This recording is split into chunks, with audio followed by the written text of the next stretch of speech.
Bihar police sub inspector 1275 के official advertisement official website के ऊपर आ गए। कल के दिन हम लोगों ने बात किया था, ज़्यादातर चांसेस है कि आज से कल तक ऑफिशियल एडवर्टाइजमेंट आ जाएंगे। ऐसा भी हो सकता है थोड़ा बहुत डिले जाए, तब जाकर अक्टूबर फर्स्ट वीक आएंगे। जैसा कल हम लोगों ने वीडियो में बात किया था, ठीक वैसे ही आज के दिन ऑफिशियल एडवर्टाइजमेंट ऑफिशियल वेबसाइट के ऊपर बिहार दरोगा के आ गए हैं। यहाँ पर बिहार दरोगा के ऑफिशियल एडवर्टाइजमेंट में आए, टोटल नंबर ऑफ वैकेंसीज देखते हैं। ये टोटल नंबर ऑफ वैकेंसीज 1275 है। 1275 वैकेंसीज है और कैटेगरी वाइज हम लोग थोड़ी देर के बाद बात करेंगे कि कितनी वैकेंसीज किस कैटेगरी में। ऑनलाइन जो आवेदन स्टार्ट हो रहा है 5 अक्टूबर से ऑनलाइन आवेदन स्टार्ट हो जाएंगे और यहाँ पर ऑनलाइन आवेदन ली जाएगी। देन बात करें इसमें एज क्राइटेरिया क्या क्या है। आवेदन के लिए पात्रता आप भारतीय हो।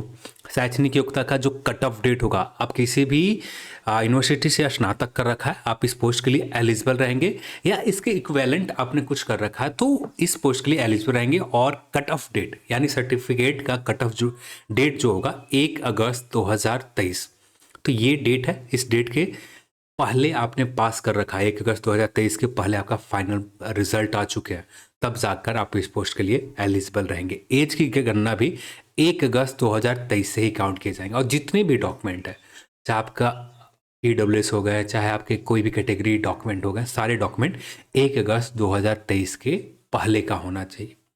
ठीक है, तो ये नहीं, आपका बाकी जो डॉक्यूमेंट है ये EWS और सब, ये सारे डॉक्यूमेंट आपके होने चाहिए। फॉर्म अप्लाई करने का लास्ट डेट जो रहता है उस डेट के पहले का होना चाहिए। फिर 10+2 1 अगस्त 2023 की मैट्रिक यथा समकक्ष प्रमाण पत्र के अनुसार निम्नवत होगी। तो यहाँ पर एज जो काउंट किया जाएगा, आपका 10th का जो मार्कशीट है या सर्टिफिकेट है, इसके बेस के ऊपर काउंट किए जाएंगे। मिनिमम एज आप सभी को पता है कि 20 वर्ष होते हैं, मैक्सिमम एज 37 वर्ष होते हैं, और निम्नतम एज महिलाओं के लिए 20 वर्ष होते हैं, और महिलाओं के लिए अनरिजर्व कैटेगरी के लिए 40 वर्ष होते हैं। यहाँ पर पिछड़े वर्ग BC EBC पुरुष एवं महिला मेल एंड फीमेल दोनों के लिए मिनिमम एज 20 वर्ष होते हैं, और मैक्सिमम अधिकतम एज जो होते हैं 40 वर्ष यहाँ पर दिए जाते हैं। SC ST में मिनिमम एज 20 वर्ष होते हैं, चाहे मेल या फीमेल दोनों के लिए 20 वर्ष, और maximum age 42 year male and female दोनों के लिए।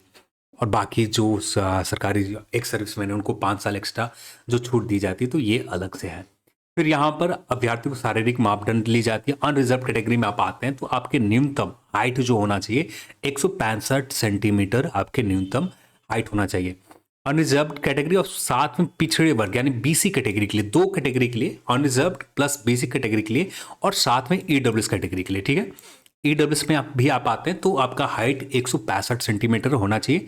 EBC कैटेगरी में आते हैं, EBC कैटेगरी में आते हैं तब आपके हाइट 160 सेंटीमीटर होना चाहिए। SC ST में आते हैं तब आपके हाइट 160 सेंटीमीटर में आते हैं, सेंटीमीटर आना होना चाहिए। सभी वर्गों के फीमेल कैटेगरी में आप आते हैं तो 155 सेंटीमीटर, किसी भी कैटेगरी से आप बिलोंग करते हो, 155 सेंटीमीटर आपकी हाइट है, आप इस पोस्ट के लिए एलिजिबल रहेंगे। अनरिजर्व कैटेगरी के लिए सामान्य वर्ग, अत्यंत पिछड़ा वर्ग, पुरुष वर्ग के लिए आपको जो फिजिकल के समय बात करना ज़्यादा बेहतर होगा, तो मेन हम लोग हाइट के ऊपर बात कर लिए। फीमेल के लिए सभी वर्ग न्यूनतम वेट 48 kg होनी चाहिए। ठीक है, फिर इसके बाद आपको यहाँ पर शारीरिक मापदंड को लेकर फिर आवेदन परीक्षा जो होते हैं 2 तरह से होते हैं। एक प्रारंभिक परीक्षा होता है, एक मेंस परीक्षा होता है। मेंस परीक्षा में 2 पेपर होते हैं। पेपर 1 जो होता है 2 अंक के होते हैं, सिर्फ यहाँ पर 30% क्वालिफाई करने होते हैं, और सेकंड पेपर होता है सामान्य अध्ययन का। पहले प्रारंभिक परीक्षा में भी 2 अंक का पेपर होता है, 100 प्रश्न पूछे जाते हैं, 2 घंटे समय दिए जाते हैं, और यहाँ पर भी 20 गुना रिजल्ट दिया जाता है। और उसके बाद यहाँ पर जो लोग 20 गुना रिजल्ट में शॉर्ट लिस्टेड हुए उनको शॉर्ट लिस्टेड की जाती है। और यहाँ पर द्वितीय आपका पेपर जो पूरी तरह से सामान्य अध्ययन के रहेंगे। कुछ हिंदी के प्रश्न भी पूछे गए थे पिछले बार, और कुछ प्रश्न इंग्लिश से भी पूछे गए थे। और एक तरह से कहा जाए तो सारे की एक तरह से समान अध्ययन plus Hindi, English, math, reasoning सारे सब्जेक्ट से रहते हैं। बट ज़्यादातर जो प्रश्न पूछे जाते हैं ये सामान्य अध्ययन से पूछे जाते हैं। एक तरह से आप ये कह सकते हो कि 80 प्रश्न ऐसे होंगे जो सामान्य अध्ययन से होंगे, 20 प्रश्न ऐसे होंगे मैथ, रीजनिंग, हिंदी, इंग्लिश इनसे होते हैं। ठीक है, तो इस तरह से आपको प्रिपरेशन आपको आगे लेकर चलने होंगे। नेगेटिव मार्किंग 0.2 है, आप एक गलत करते हैं तो 0.2 मार्क्स काट दिए जाते हैं आपके। एंड फिर थर्ड स्टेज में आपका फिजिकल होता है। फिर फिजिकल में आपका जो दौड़ होते हैं ये 1 मिनट 30 सेकंड दी जाती है। 1.6 किलोमीटर आपको रनिंग करने होते हैं सभी फीमेल के कैंडिडेट के लिए। इनके लिए 1 किलोमीटर रनिंग होता है, 6 मिनट समय दी जाती है। और उसी तरह से फिजिकल के मापदंड यहाँ पर दिए गए, गोला फेंक यहाँ पर। फिर इसके बाद मेगा सूची बनाई जाती है, जो आपके मेंस एग्जाम में जो आप स्कोर करोगे इसके आधार पर मेगा सूची बनाई जाएगी। अब बात है मेन इंपॉर्टेंट किस कैटेगरी के लिए कितने वैकेंसीज है। अनरिजर्व कैटेगरी के लिए यहाँ पर देखें आर्थिक अनारक्षित, हाँ अनरिजर्व कैटेगरी के लिए टोटल वैकेंसी देखें तो 441 वैकेंसीज है, जिनमें से 153 वैकेंसीज फीमेल के लिए रिजर्व रखे गए। और यहाँ पर स्वतंत्रता सेनानी परिवार के लिए 9 वैकेंसीज रिजर्व रखे गए। ईडब्ल्यूएस कैटेगरी के लिए 111 वैकेंसीज है। इस 111 में से 34 वैकेंसीज फीमेल कैटेगरी के लिए रखे गए। और यहाँ पर एक सीट है, 2 सीट है फीमेल कैटेगरी के लिए यहाँ पर। तो ये चीज़ हो गई यहाँ पर, सॉरी यहाँ पर जो आप ये देख रहे हो जनरल कैटेगरी ईडब्ल्यूएस के, ये फ्रीडम फाइटर परिवार के लिए 2 सीट यहाँ पर रिजर्व रखे गए। फिर यहाँ पर पिछड़े वर्ग महिला के लिए देखें तो ये 82 सीट है। और यहाँ पर पिछड़े वर्ग कैटेगरी के लिए देखें 107 सीट है, जिनमें से 36 सीट यहाँ पर रिजर्व रखे गए। स्वतंत्रता सेनानी के लिए 3 सीट और रिजर्व रखे गए। 1 सीट आपको ये वैसा पोस्ट होगा जो बैकलॉग रहे होंगे, इसलिए 1 सीट यहाँ पर लिखे हुए। फिर अत्यंत पिछड़े वर्ग के लिए बात करें तो टोटल 238 सीट है, जिनमें से 75 सीट रिजर्व रखे गए। एसी के लिए बात करें तो 275 सीट है, जिनमें से 66 सीट फीमेल के लिए रिजर्व रखे गए। और 16 सीट है एसटी कैटेगरी के लिए, जिनमें से 4 सीट यहाँ पर रिजर्व रखे गए फीमेल के लिए। और ट्रांसजेंडर के लिए 5 सीट यहाँ पर रिजर्व रखे गए। टोटल कुल सीट की बात करें तो 1275 है, जिनमें से 368 सीट जो है ये 368 सीट फीमेल के लिए और 22 सीट जो है फ्रीडम फाइटर फैमिली के लिए है। तो यहाँ पर आरक्षण को लेकर ये टोटल सारे पोस्ट हैं। और फिर इसके बाद बात करें बस यही है। और जो फॉर्म अप्लाई स्टार्ट हो रहे हैं किसी भी डेट का आपको शैक्षणिक योग्यता, अन्य अर्हता, अनुभव, बिहार सरकारी सेवक होने के प्रमाण पत्र, भूतपूर्व सैनिक की आयु की गणना, कट ऑफ तिथि, सब सारे कट ऑफ तिथि जो होगी 1 अगस्त 2023 से निर्धारित की जाएगी। फिर इसके बाद चिकित्सा जांच लिए जाएंगे। देन ऑनलाइन आवेदन की तिथि जो है 5 अक्टूबर से स्टार्ट हो रहे हैं।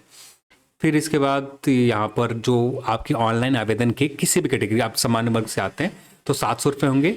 और सभी पुरुष एवं महिला राज्य के मूल निवासी कोटि महिला थर्ड जेंडर अभ्यर्थियों के लिए ऑनलाइन आवेदन 400 रुपये होंगे। यानी पिछले बार से जो 150 चार्ज लिए जाते थे उसे बढ़ाकर अब 400 रुपये कर दिए गए।